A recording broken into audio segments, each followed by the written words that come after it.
I mean, compromise. I don't know if compromise would be let's make a movie. Like compromise would be like let's make a short film. Let's make a little music video together. Let's do an interview. Like that is a full-fledged project. That's a lot of people behind that. There's a lot of meetings, there's a lot of casting. Well, I don't think he And was involved in all of that process. He's just saying the reason he agreed to be mhm, in it is to mhm. support her. She's the one that True. spearheaded the True. project. It's the Pop Report. So juicy. Daddy fucking sleuth. What's up? And my mommy sleuth. What is this fucking merch? Yes. When did this come out? Did you say UPS expedite the shit out of my shipment? Yes. Well, we were called, we were all the people that were covering the Blake Lively, Justin Baldoni legal drama. We were slammed in Glamour magazine as mommy sleuths. So I made merch out of it, and I'm donating 50% of all of my merch sales between now and April 11th to the No More Foundation to help bring awareness for domestic violence and SV and help victims the same way that the film was intended to do. And so I figured while we were all, following this case, we could do a little something. So. I like that. 50%. It really puts your money where your mouth is. Listen, I have a big mouth and I talk my shit, but one thing I also know how to do is put my money where my them mouth DSL lips. Listen. Do you know what DSL stands for? Mm-hmm. Oh, do you Okay. want me? I know what it means. Okay, yeah, sure. I just didn't know if you wanted to just say what it was. Do you have DSL lips? Well, I mean, you have nice lips, but you also have all the facial hair. Doesn't that get stuck in the facial? What do they call that? A flavor saver? Savor the flavor is what I say, but I've never used it for a little yogurt on the upper lip, if you know what I mean. Anyway, that's a waste. Swallow. Lots to get into today. Lots of people leaving, lots of people entering. Obviously, love the Pop Report. I want to read some reviews out the gate because I think that the world deserves to know just how much we can be hated sometimes, that we can be loved sometimes. We haven't been the best at reading the YouTube comments, and I want to give some love to the people on YouTube who listen because, everyone deserves love, even if you really don't like us, then that's in your prerogative. But I thought I'd read some of these, especially this one, if I can find it. But Zach, tell them what else to do while I look for this. Leave a review. Subscribe if you're watching this on YouTube. Hit the subscribe button, hit the like button, hit the little bell button. That way you get a notification every time we have a new episode.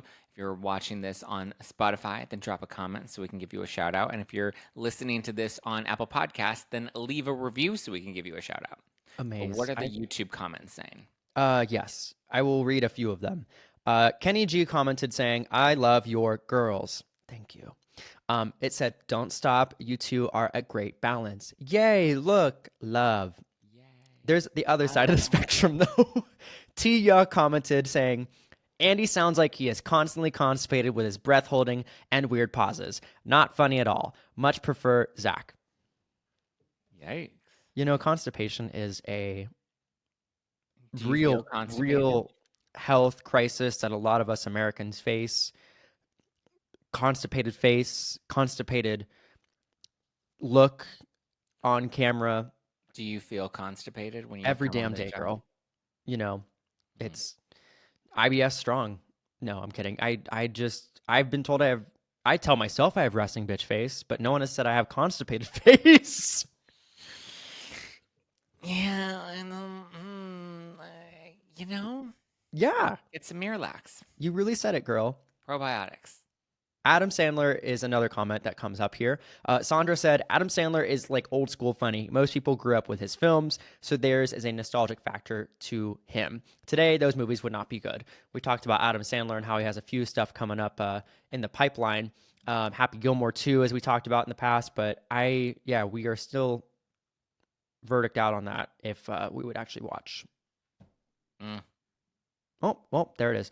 Well, aside from that, I think we have some hot headlines to get to, Mr. Zachary. So Let's should we get do it. started with our news? Yes, let's do it. Hell yeah. So, first up, we have the most anticipated movie of 2025 that has just come out, over the weekend. Oh, The live action remake of Disney's Snow White, starring Gal Gadot and Rachel Zegler. Snow White is not to be confused with Wolf of Wall Street. Just different type of snow. So there were projections that it was likely going to bring in at least about 45 to 50 million in domestic box office sales. Okay. And it ended up coming in at 43.3. So even though they adjusted their projections to be under 50 mil, it still was even under their lower projections. And not only that, but then internationally, they expected it to at least, worldwide, come in at about 100 mil. And even that fell flat, only racking at about 86 million. I think it was 86.1 million. So not looking good. Definitely a total bomb at the box office. They're saying that this did worse than Dumbo. And Dumbo was... Don't shade Dumbo. Dumbo can provide. Dumbo was a total flop. And they were like, so, this is worse than Dumbo. Okay, it did come out number one, which it really didn't have a lot of competition. There was nothing to compete with. The Minecraft movie really had a strong, stance in the weekend. But this thing cost $250 million to produce.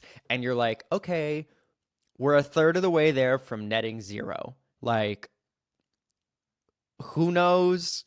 I don't know. But just to compare this, like The Lion King debuted at 35 million and got to 700 million globally. Is it going to be like... That was Mufasa. Yes, The Lion King, Mufasa, The Lion King. That's a backwards one. It's just like, is it going to be a slow burn? Is everyone going to be like, you know what?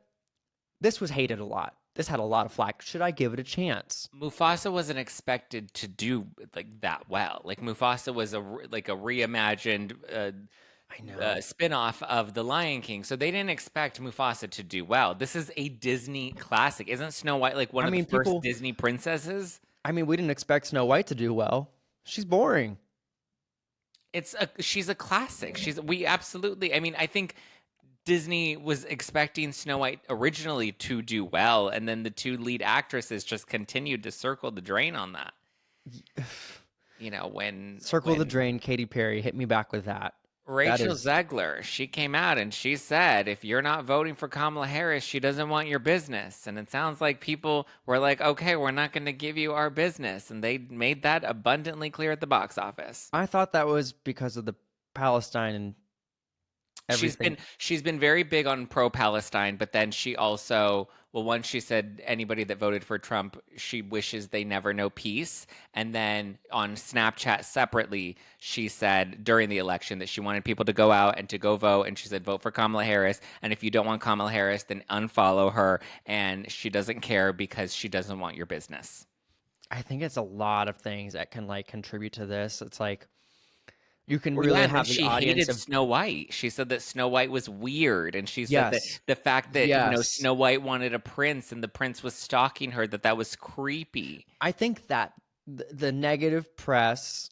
I think obviously the election tie, because some Disney audiences really like their traditionalism, and then obviously a lot of the comments about war.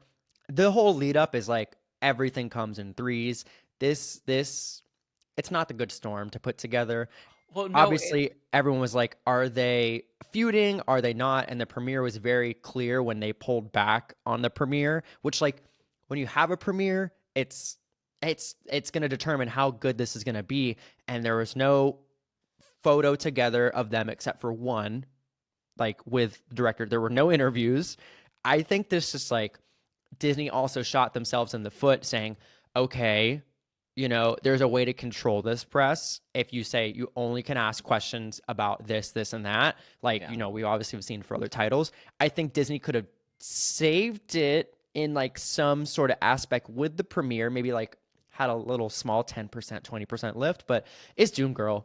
It's doomed. Well, the thing is, so they started off doing press together, because when they announced this at DCOM in 2022, that's when they first did their round of press where she called Snow White weird, and she said that the movie was scary, and that she'd only watched it for the first time recently, and it wasn't about the prince, and it's not a love story, and and then she made jokes about like editing the prince out of the movie altogether. Excuse me. So I feel like that was bad enough in 2022, and they're like, okay, we're gonna let this die down, and we're gonna push the release back a year, and then they did, and then we get into 2024, and then she comes out with all of her political rants, where she, is very polarizing in those with her Free Palestine, and I don't have a problem with her endorsing Kamala Harris, but like when you say that you don't want people to show up for you, like people are going to take that and they're going to run with that, So I feel like the political stuff that she came out with, which was just a few months ago, is really what kind of put the final nail in the coffin. Because I feel like people were already like, she clearly hates Snow White. She wants nothing to do with it. And now she didn't learn her lesson in any of this. So to me, when we see her all polished up doing this press tour where, her tone towards Snow White has completely changed, and she, is like a completely different person in these interviews compared to the interviews she did back in 2022. It's just, it was an interesting shift. You can tell we very much media trained her this time around. She looked incredible. The glam budget was clearly, they clearly upped that budget for her because like her outfits were impeccable. And that's not a dig at her. She's a beautiful girl, but like her glam she looked impeccable in a lot of these promos, or a lot of these interviews and stuff. But it like completely, I mean, when they lower the projections to 45 and you still don't even make those. And I don't think that this is going to be a slow burn like Mufasa. I think that this is going to continue to like slowly burn out. I just don't think Snow White was also even a draw. Like you said to me, I disagree. I think I Snow don't White's a know. classic princess, like Cinderella. Like that's going to be a draw. I will say that she is the most boring, and I've heard this from a couple of other people, so I'm going to quote them directly as well. We've talked about this with a couple of friends and other people who are like diehard Disney people, and they're like, she is the most boring princess. She is an OG, but it's like, what we gonna do with it? Like, she's You not don't really think Sleeping Beauty's boring? She's asleep throughout most of the film. exactly. I didn't say she was saved from this narrative either, but there's a lot of OG princesses who do not have as like an exciting tale. They're not dressed up as much by like the Disney audiences. You have the girls who are like, I want to be dressed up as Ariel for Halloween. I want to be dressed up as Princess Jasmine. Like everyone's like, they're more personality, like You don't think zesty. Snow White is a classic Disney princess that She's people dress fine. up She as? gets by. She's just an OG. She's just a girl. Yeah, but she has the most notable, like that's one of the most common princesses that people dress up as for Halloween because it has the yellow dress, the yellow with the blue. That's like an iconic princess. Like you would rather, like it's Cinderella and it's Snow White. Nobody's I really think dressing people. as Aurora. Nobody's really dressing as, I mean, as I Ariel's see one of them. Cinderella. I see Cinderella, and then there's what's the girl with the long hair? Rapunzel. People, Rapunzel. bitches love Rapunzel. The whole Tangled, adaptation they did, but I don't know. I feel like she kind of fell in the background as all the newer princesses came about. Like that's my POV. But we got some other stories to get to in our docket. Yes, we have Ben Affleck who's opening up about his split from Jennifer Lopez. Why? So, Like, who well, said now is the time? So he was promoting. What is he promoting? Or he did an interview in GQ that came out this week, and so he was asked about JLo, and I was surprised that he was even willing to talk about it because she's been very coy and hasn't really revealed many of the details about why they ended up breaking up. But he was pretty honest, and they asked him about The Greatest Love Story Never Told, which was her documentary. Mm-hmm. And they're like, you're not very open about your personal life. Like, what compelled you to participate in the documentary? And he basically said that, and it kind of gets into why they weren't going to work out long term, but he gets into how she's a different type of celebrity. She's somebody that shares so much of her personal life and, is so open, and whereas he like seems to really not want to be part of the public world at all. He kind of likes to be, hidden in the shadows, smoking his cigarettes and drinking his Dunkin' Donuts. And so but he basically said that like he did it because it was a compromise. He did it for her. He did it to support her. He said something about like you don't marry a captain and then never expect to go out in the ocean, right? Like he knew what he was signing up for when he decided to marry Jennifer Lopez, and so he knew that by participating in this documentary, like it was going to be something that was important to her. He has a lot of respect for her. He has a lot of respect for the fact that, you know, they're having an amicable split. But yeah, he doesn't seem to regret it. He said that it was kind of a compromise that he made in support of her because he still does love and respect her. I mean, compromise. I don't know if compromise would be let's make a movie. Like compromise would be like let's make a short film. Let's make a little music video together. Let's do an interview. Like that is a full-fledged project. That's a lot of people behind that. There's a lot of meetings. There's a lot of casting. Well, I don't think he was involved in all of that process. He's just saying the reason he agreed to be in it is to support her. She's the one that spearheaded the project. Well, I'm surprised that also we go back to like, we all know what the press is like. We all know what the media is like, the PR people. Where was this interview? GQ. Like was it like a featurette? Was it like a video interview? It was a feature. He was featured in GQ. Okay. So it's just interesting when like some of these are set up, you know, we're still kind of like in this few months. How long has it been? Like 6 months to a year area of their split. And I think like, unless the rep is like tapping everybody again, being like, you can't ask about JLo. Like, I think there's probably a point now that the reps are like, everyone's going to ask. There still needs to be some point of relevancy to keep, you know, Ben continuing and like working. So like, I think they're starting to lower the floodgates of ask away, ask whatever, but like it has to be in good faith. It has to be like teed up for them not to discredit one another or really like say any foul language play. I think that this, is teed up really well for him. It's teed up for them both, but you're not going to get the, what was it really like behind the scenes? What really happened? Well, I mean, I think if anything, the interview at least made it pretty clear that like they weren't compatible. You know, she lives a very exposed life. He doesn't like to live his life as exposed. And so I think that's probably the most we're going to get out of them. I don't think she's really going to, maybe we'll get a shady comment from her in a couple of years in an interview. But outside of that, you know, he seems to be doing fine with him and Jennifer Garner. They're spotted out, hanging out a lot. So he's been amicable. I like that he didn't trash JLo. It clearly seems like her lifestyle just didn't line up with his. And I just think he didn't want this public overexposed life. I think he was willing to do that. But then their love story became such a big tabloid, you know, talk of the town. And I just think it was too much for him. And he wasn't interested. For our breakup hit or miss, is he a classy or is he a sassy man? Do you think he will be? I think classy. I think he'll stay classy. I think I think he will stay classy. He's going to be in his Dunkin' Donut mood, smoking his cig, and you're not going to get a little spat from him. JLo, do you think classy or sassy post-divorce? Sassy.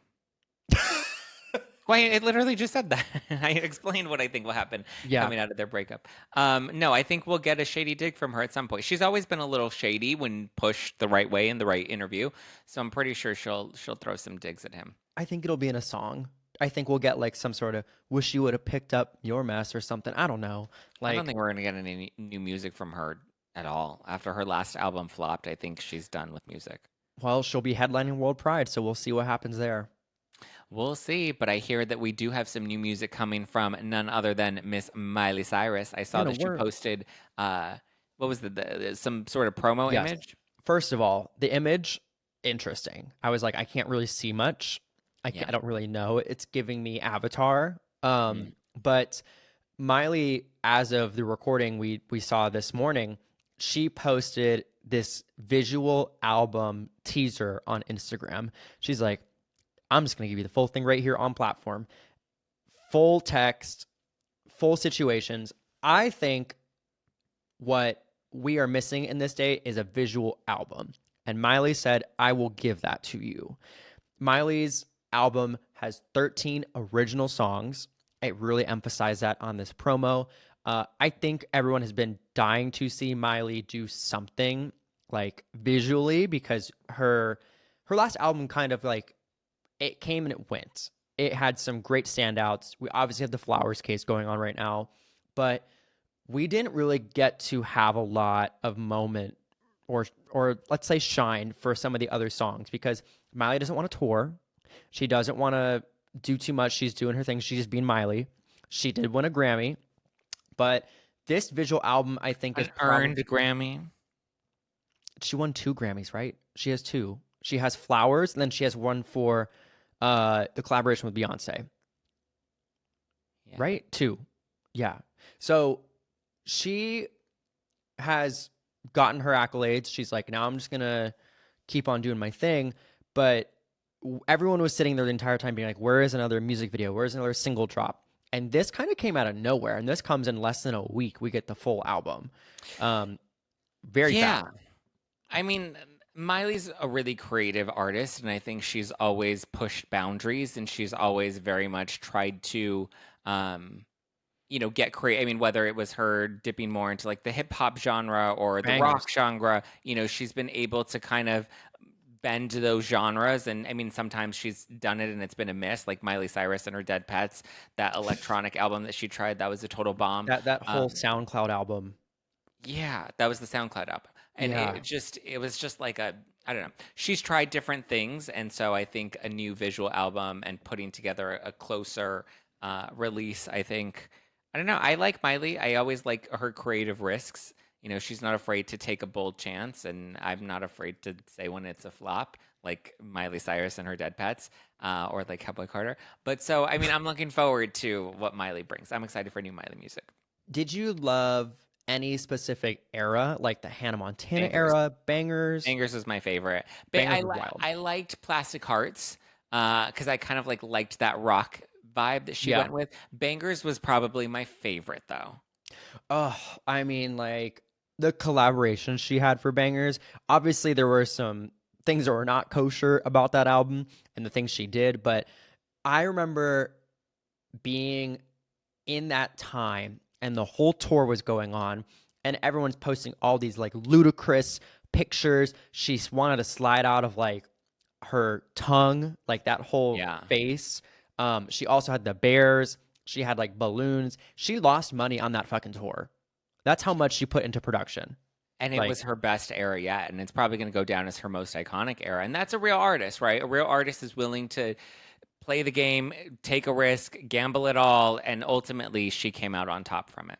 I also loved her in Black Mirror. I will not lie. Yeah. Ashley. That was one of her Hey, best. I'm a hoe.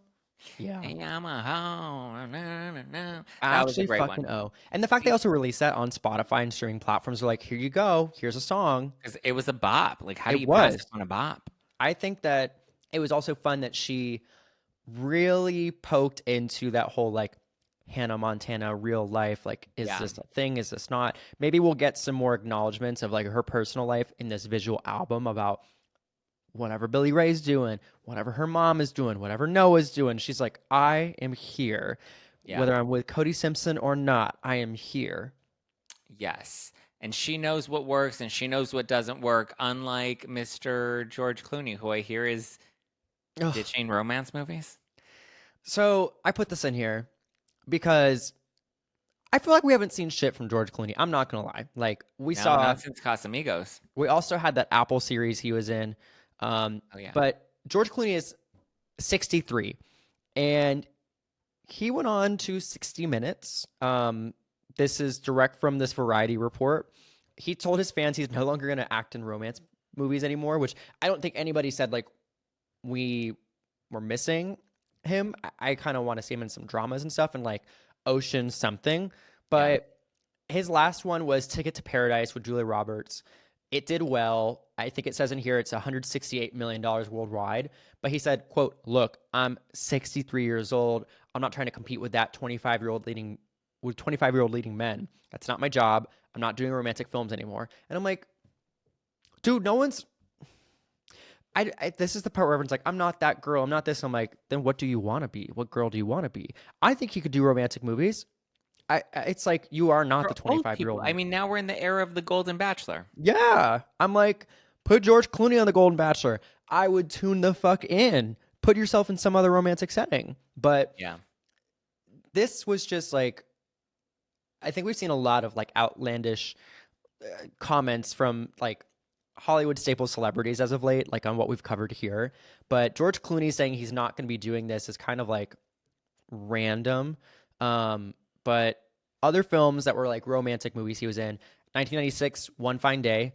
Michelle Pfeiffer was in that, and then Intolerable Cruelty in 2003 with Catherine Zeta-Jones, and Ticket to Paradise. But maybe there was some like poor experience on Ticket to Paradise where he's like, I'm done. But these other quotes in here say, quote, people sometimes misconstrue the amount of time that's gone by. I haven't done a romantic comedy as my not wanting to do one. He also wanted to say, if I had read something that I thought was that Nothing Hill level of writing or My Best Friend's Wedding level of madcap fun, I would do it. They didn't exist until this movie that I just did with that old Parker wrote and directed.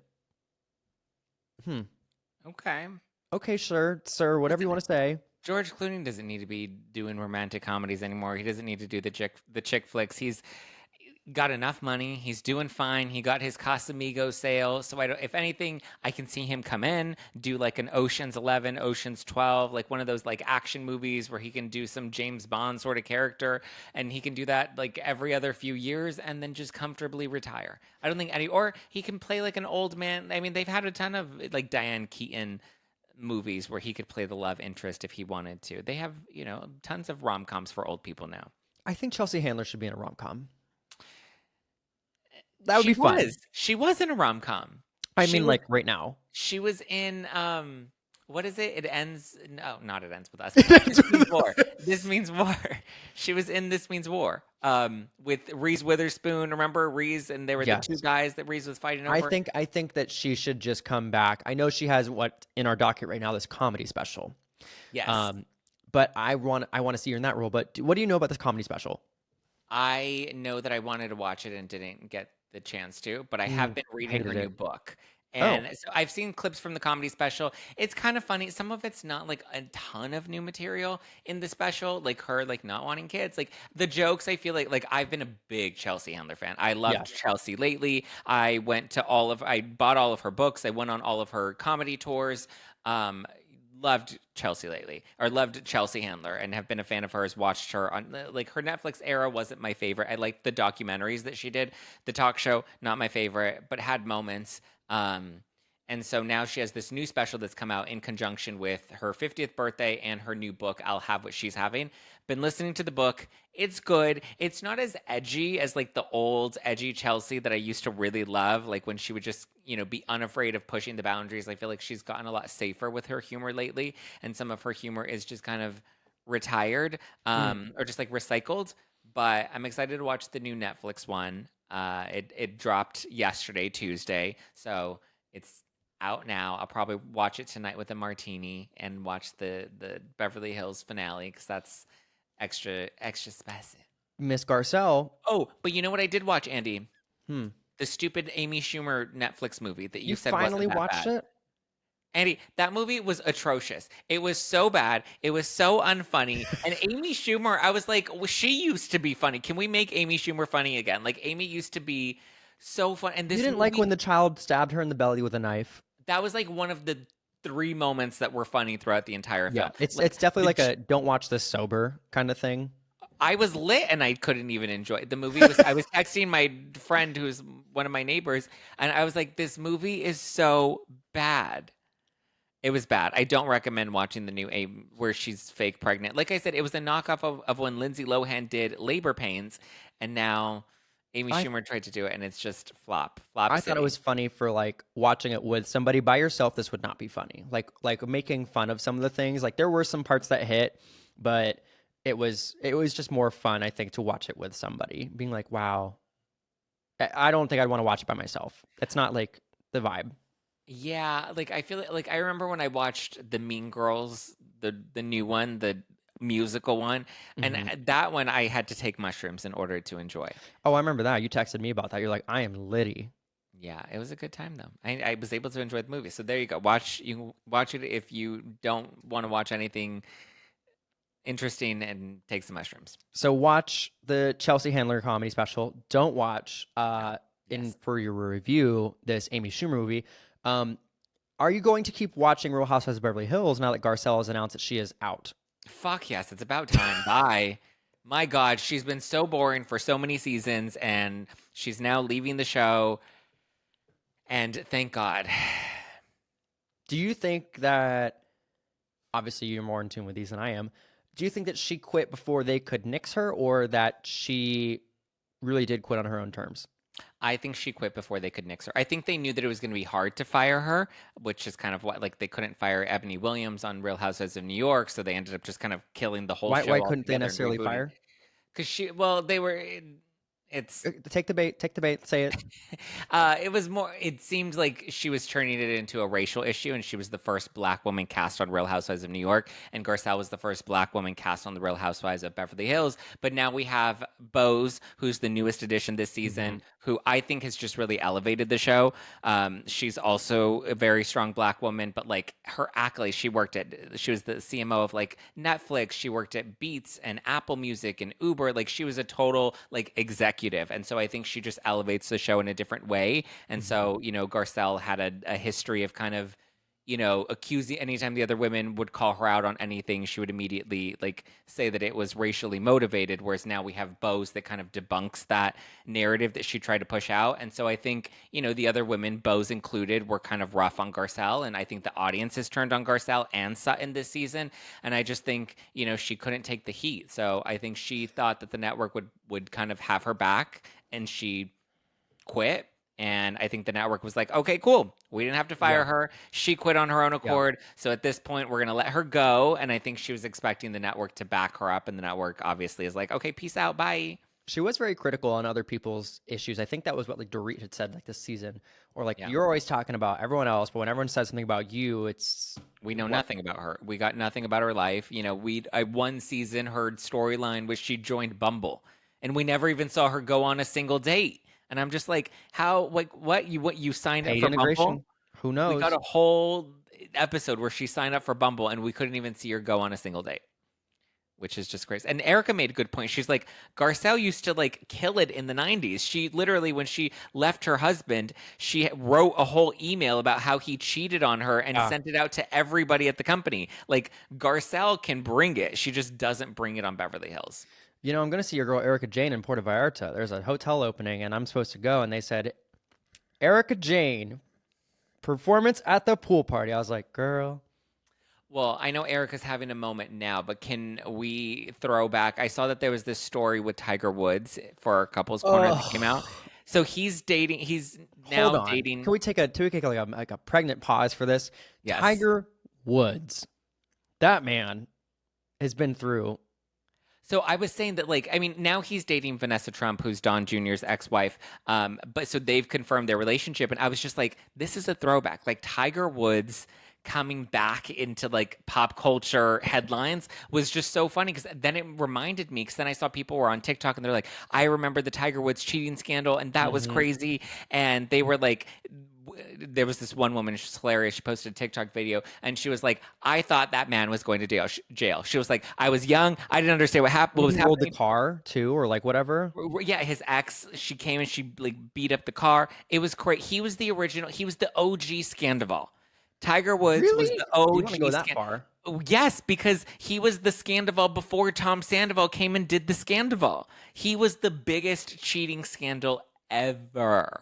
Well, I was pointing out the car crash was when in 2021 he rolled his car and he had to get like surgery and all that. But like, yes, the girl, this post she sent like me, chased though. after him with the golf club, didn't she? That was, I think, a different time. That was during the cheating scandal where she chased after him with the golf club and she like busted in his windows or something. Crazy. But now he's dating Vanessa Trump, and so it's like, okay.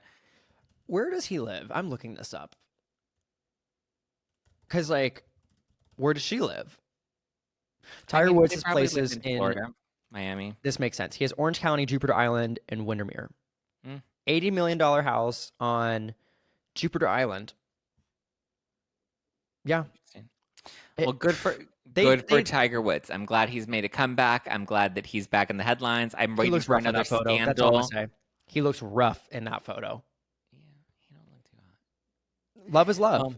Love is love, and I think that's a great note for us to wrap this up on. But if this was a Fashion Place episode, I'd be like, get it together. You are in Florida.